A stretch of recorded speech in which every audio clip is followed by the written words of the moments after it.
Bismillahirrahmanirrahim. Assalamualaikum warahmatullahi wabarakatuh. Salam sejahtera bagi kita semuanya.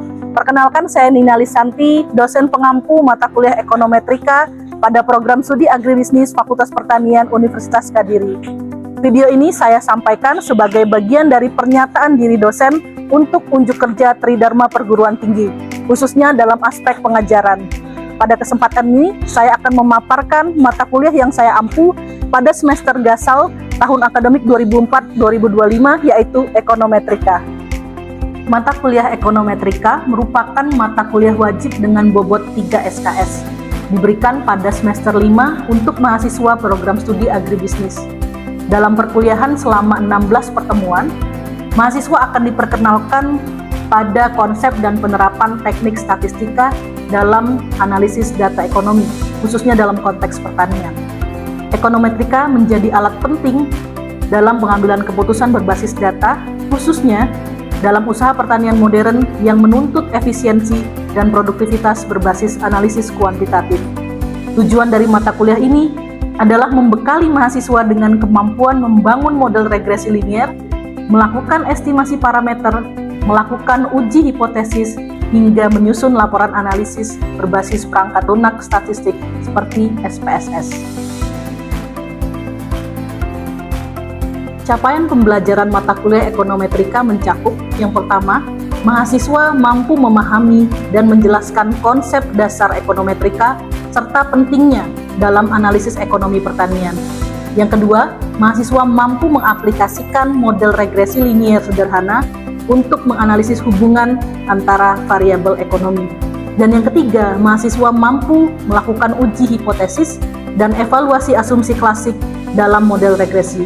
Terakhir, mahasiswa mampu menggunakan perangkat lunak statistik dan menyusun laporan analisis yang menyajikan hasil dalam bentuk interpretasi dan rekomendasi kebijakan.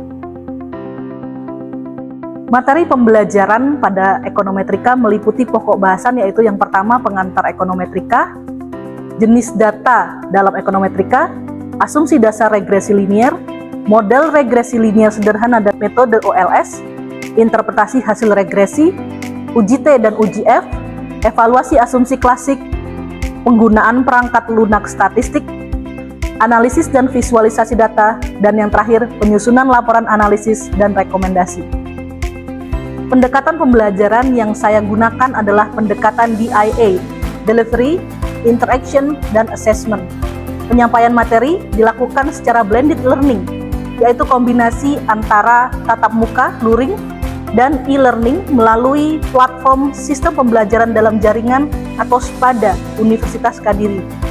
Metode ceramah interaktif digunakan dalam pertemuan luring, dibantu dengan media presentasi visual atau PPT, video, dan juga simulasi SPSS.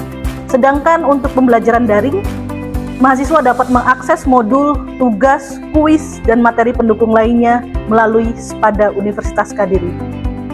Dalam hal interaksi dosen mahasiswa dan juga antar mahasiswa dilakukan melalui beberapa cara. Yang pertama dengan diskusi kelas dan juga studi kasus. Yang kedua melalui kerja kelompok dan peer review laporan. Dan yang terakhir melalui forum diskusi daring yang tersedia melalui sistem pembelajaran dalam jaringan atau SPADA dan juga WhatsApp group. Asesmen atau penilaian dalam mata kuliah Ekonometrika dilakukan melalui beberapa cara. Yang pertama melalui kuis dan tugas individu, lalu yang kedua tugas kelompok berbasis proyek analisis regresi, yang ketiga ujian tengah semester, yang keempat ujian akhir semester, dan yang terakhir penyusunan laporan analisis dan presentasi hasil.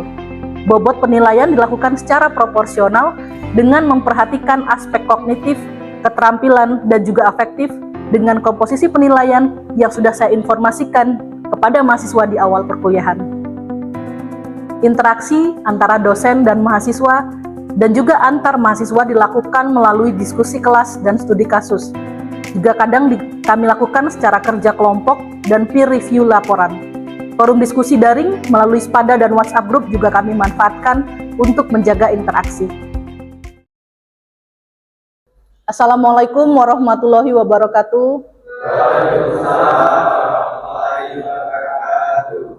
Selamat pagi, salam sejahtera bagi kita semua.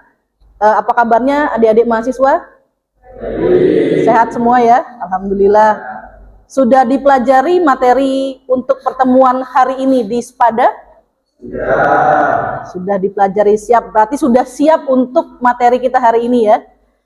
Tapi sebelumnya saya akan review terlebih dahulu materi yang sudah kita pelajari di minggu yang lalu. Ada yang masih ingat? Kita belajar tentang konsep dasar ekonometrika dan juga terkait dengan asumsi klasik dasar. Nah, hari ini kita akan mempelajari tentang analisis regresi linier sederhana. Apa ini? Yaitu salah satu alat statistik, alat analisis yang berfungsi untuk menganalisis hubungan. Ya, jadi kan kalian paling seneng nih kalau terkait hubungan. Ya, kita akan analisis hubungan dari antar variabel di dalam konteks agribisnis. Oke, semuanya sudah siap? Siap. Oke, untuk memulai kelas kita pada hari ini, kita mulai dengan satu konteks masalah ya. Sekarang saya ada pertanyaan ini. Silakan dibaca baik-baik pertanyaannya. Apakah jumlah pupuk mempengaruhi hasil panen padi? Ya, ada yang jawab tidak? Semua jawab ya? Oke. Memang secara logikanya pupuk akan mempengaruhi hasil panen padi. Ini hanya ada satu variabel dengan variabel lainnya, yaitu variabel pupuk dengan variabel hasil panen padi. Secara logika memang pupuk akan mempengaruhi hasil panen padi. Tapi ada banyak hal yang secara logika kita tidak bisa memikirkan jawabannya apakah memang ada hubungan atau tidak. Misalnya Mbak Lucy dan Mbak Afrida, apakah ada hubungannya? Ya saat ini bersebelahan, ada hubungannya. Tapi kalau saya tanya apakah ada hubungan Afrida dengan orang lain yang ada di kelas sebelah, belum tentu. Nah, apa yang akan kita lakukan untuk menjawab hubungan tersebut? Maka kita akan menggunakan alat analisis. Nah, untuk menjawab apakah jumlah pupuk mempengaruhi hasil panen padi, maka regresi linier sederhana digunakan untuk menganalisis hubungan antara variabel pupuk dan hasil panen padi. Nah, itu yang akan kita pelajari pada kesempatan hari ini. Tadi ada pertanyaan adalah apakah jumlah pupuk mempengaruhi hasil panen padi? Ya, ada kata kuncinya di sana, yaitu mempengaruhi. Nah, kalau dalam satu hubungan, ya tadi kita bicarakan di awal adalah hubungan. Hubungan ini sifatnya bisa saling mempengaruhi atau tidak mempengaruhi sama sekali, bebas ya. Jadi hubungan ini ada dua jenis. Kalau dia ada hubungan yang saling mempengaruhi atau sama sekali tidak mempengaruhi, maka itu disebut dengan hubungan yang disebut dengan korelasi. Nah, kali ini kita akan mempelajari regresi. Apa bedanya korelasi dan regresi? Korelasi tadi menyatakan hubungan yang tidak saling mempengaruhi atau saling mempengaruhi. Sementara regresi adalah hubungan yang salah satu mempengaruhi yang lain. Ya, hanya satu pihak dari kedua pihak tadi yang mempengaruhi, sementara pihak lainnya dipengaruhi. Ya, jadi satunya aktif mempengaruhi dan pihak lainnya dipengaruhi, pasif. Nah, kalau saya tadi pertanyaannya mempengaruhi, apakah A mempengaruhi B? Berarti yang punya pengaruh A atau B? Yang mana? A, ya betul, A ya. Kan A mempengaruhi B. Maka yang punya pengaruh adalah A. Ya kan? Di sini. Nah, sama dengan halnya tadi pertanyaan saya tadi, apakah jumlah pupuk mempengaruhi hasil panen? Maka yang punya pengaruh siapa? Jumlah pupuk, ya kan? Maka pada kasus ini jumlah pupuk adalah A. Nah, yang memiliki pengaruh itu disebut dengan variabel bebas atau variabel independen. Bebas ya, independen, tidak terikat pada apapun. Maka dia akan diberi logo X. Sementara hasil panen tadi, hasil panen, dia dipengaruhi, dia sifatnya pasif. Dia tidak bisa berdiri sendiri, dia harus dipengaruhi oleh faktor lain. Maka dia diberi logo Y. Oke, sekali lagi saya tanya, jadi yang mana yang variabel bebas atau variabel X? Jumlah pupuk. Yang mana yang menjadi variabel terikat? Hasil panen ya. Jadi variabel bebas dilambangkan dengan X dan variabel terikat dilambangkan dengan Y. Kalian bisa lihat pada slide ada persamaan regresi dan ini selalu sama dari zaman ke zaman ya. Persamaan regresi adalah Y sama dengan A ditambah BX ditambah dengan E. Apa itu? Nah, bisa kita baca sendiri. Y hasil panen, X jumlah pupuk, kemudian B adalah slope atau kemiringan, atau kadang disebut juga sebagai koefisien dari variabel X. Sementara A adalah intercept atau konstanta, dan E adalah error atau galat. Oke, sekarang apakah sudah dibuka pada masing-masing? Oke, silahkan buka dan download file Excel yang sudah saya sematkan pada pertemuan 3 ya, file pada pertemuan 3. Silakan di-download, diunduh. Bisa dilihatkah? Ada variabel apa saja yang ada di sana datanya? Variabel X-nya adalah kalori ya. Lalu variabel Y-nya adalah berat badan. Oke. Nah, sekarang pertanyaannya adalah kita akan melihat apakah ada hubungan antara jumlah kalori yang intake ya, dikonsumsi oleh mahasiswa selama 1 hari dan berat badan dari mahasiswa tersebut. Nah, ini relate ya harusnya ya dengan kalian yang anak-anak kos ini setiap hari makannya nasi bungkus misalnya, dengan berat badannya apakah ada hubungan antara kalori yang diasup selama sehari dengan berat badan kalian masing-masing ya. Nah, ini saya ambil contoh, mohon maaf saya pinjem namanya 10 mahasiswa di sini ya. Nah, pura-puranya aja datanya tadi ya. Jadi kira-kira kalori hariannya dan juga berat badannya. Mari kita hitung regresinya sama-sama. Oke, silakan duduk dan dengan pasangan di sebelahnya menghitung apakah ada hubungannya antara kalori tadi dengan berat badan ya. Oke, sudah siap dengan hitungannya?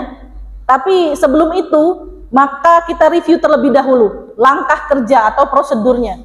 Yang pertama, kita harus menentukan terlebih dahulu apa tujuan dari analisis regresi linear sederhana kita. Ada yang ingat tadi pertanyaannya apa? Menentukan hubungan antara jumlah kalori dan berat badan. Oke, itu adalah tujuan dari analisis regresi kita. Jadi diingat ya. Lalu yang kedua, kita harus mengidentifikasi terlebih dahulu yang mana yang menjadi variabel dependent atau variabel terikat dan yang mana yang menjadi variabel independen atau variabel bebas. Nah, sekarang yang mana yang menjadi variabel terikat? Berat badan. Oke, bagus.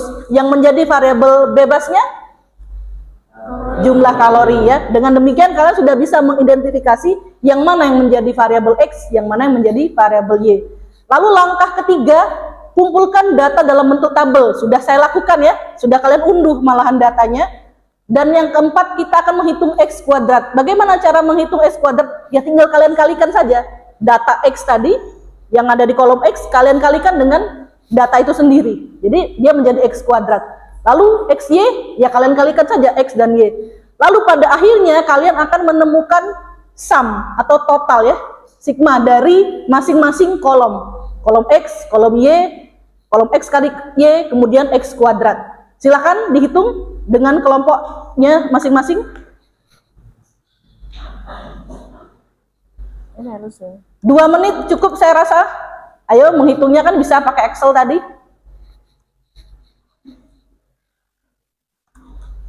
Oke, kita mulai ya.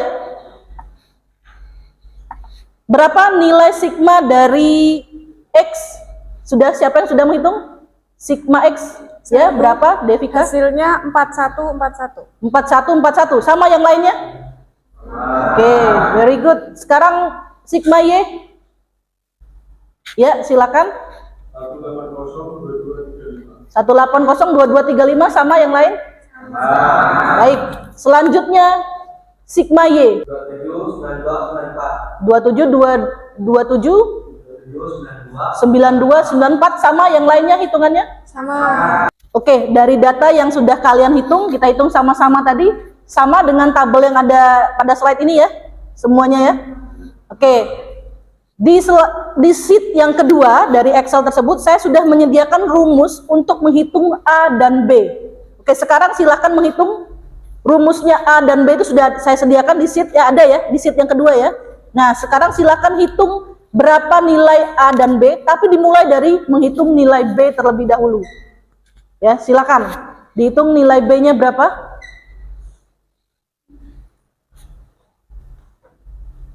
Yang sudah dapat jawabannya boleh angkat tangan. Saya, Bu. Silakan Arya. 0,149. 0,149, cepet banget Arya ngitungnya. Benar, yang lain sama? Sama ya, oke. Kita akan tulis di papan tulis ya. 0,149. Lalu setelah kita memperoleh nilai B, kita akan dapat dengan mudah menghitung nilai A. Siapa yang mau menjawab nilai A? Oke, Maida. Berapa nilai A?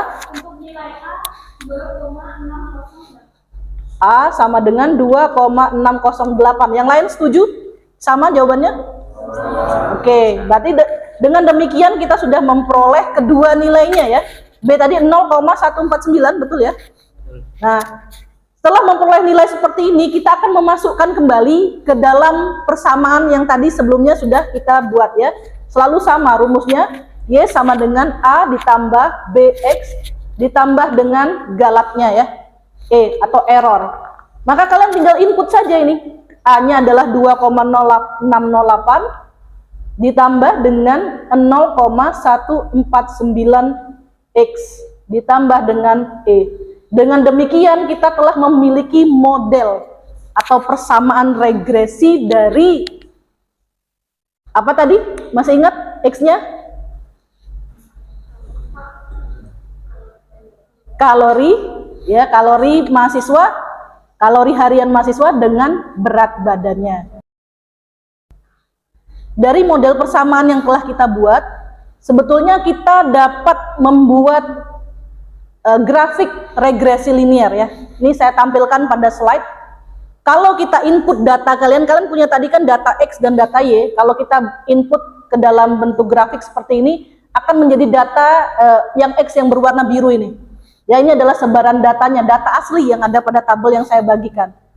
Tapi setelah kita menghitung hubungan tadi ya, sudah membuat model persamaan tadi, kita dapat membuat satu garis merah ini. Ini adalah hasil prediksi model regresi linear kita.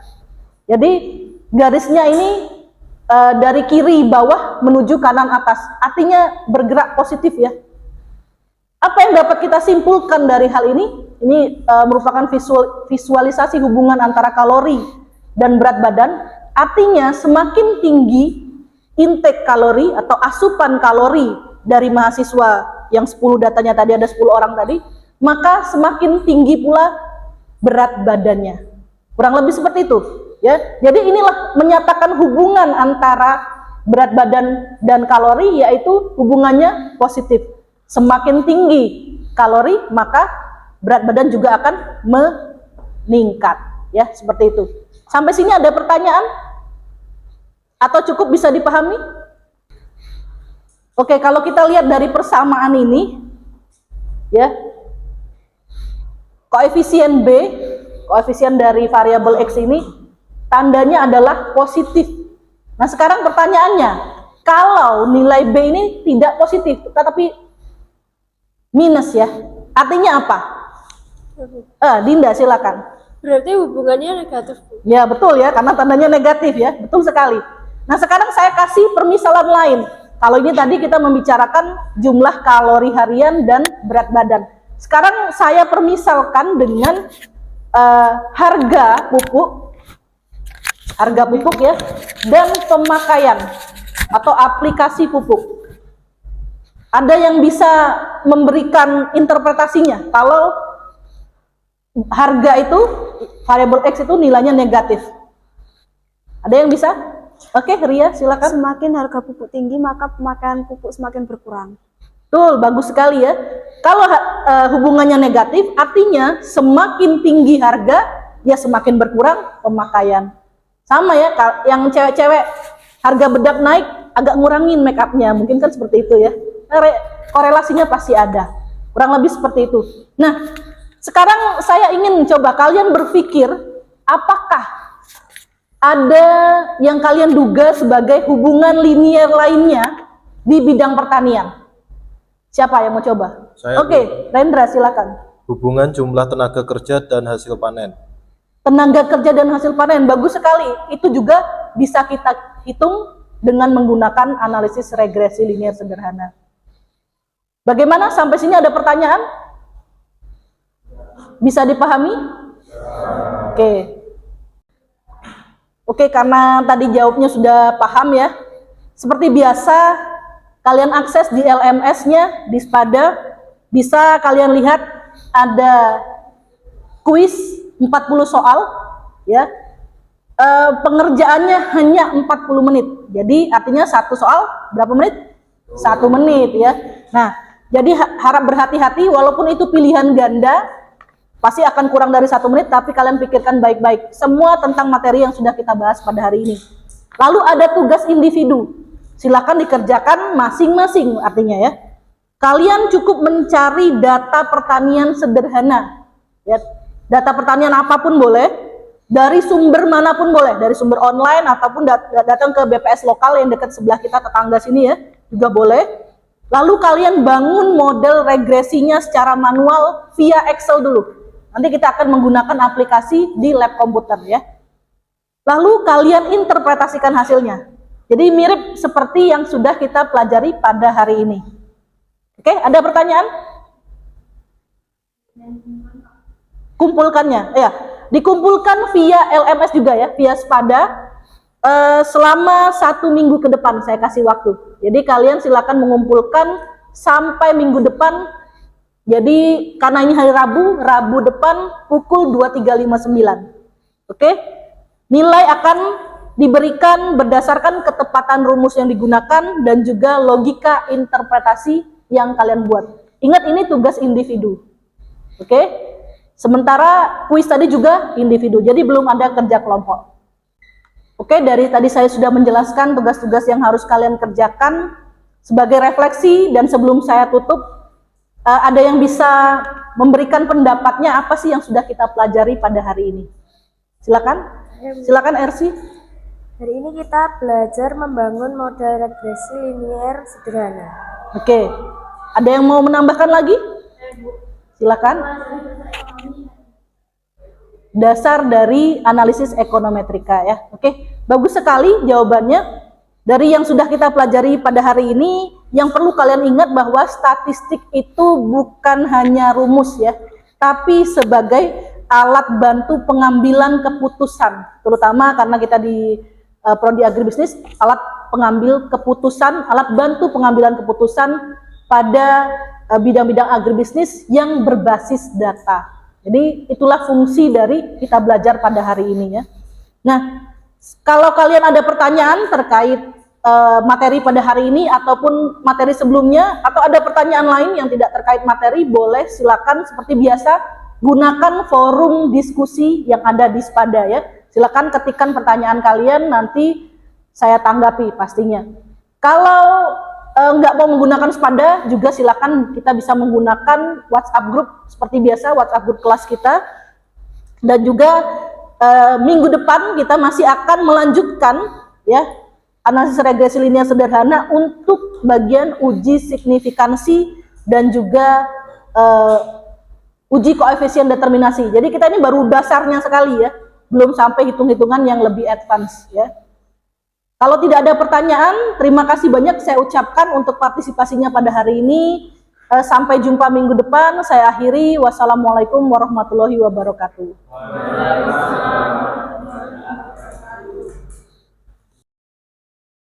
Ini adalah tampilan dari laman LMS yang dimiliki oleh Universitas Kediri yang bernama Spada Universitas Kediri, singkatan dari Sistem Pembelajaran Daring atau Sistem Pembelajaran Dalam Jaringan, pada alamat website di atas ini.